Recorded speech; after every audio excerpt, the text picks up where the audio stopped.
Studeni je pravo vrijeme za ljubitelje vrtlarstva koji žele zimi uživati u svježim i otpornim biljkama. Iako su dani kraći, a temperature sve niže, postoje kulture koje uspijevaju u ovim uvjetima.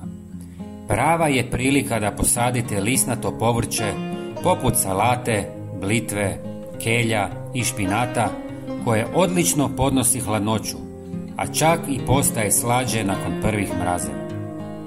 Osim lisnatog, sad je dobro vrijeme i za korijenasto povrće poput mrkve, rotkvice i cikle. Ove biljke u zemlji pronalaze dodatnu zaštitu jer tlo sporije gubi toplinu, pa hladnoća ne utječe naglo na njihov rast. Također, češnjak i crveni luk sjetvom u kasnu jesen dobivaju priliku da se polako razviju tijekom zime, a u proljeće bujno krenu s rastom. Začinsko bilje može iznenaditi svojom otpornošću na hladnoću. Ružmarin, majčina dušica i peršin savršeni su izbor za zimski vrt, jer podnose blaže mrazeve i spremni su za berbu kad god su vam potrebni u kuhinji.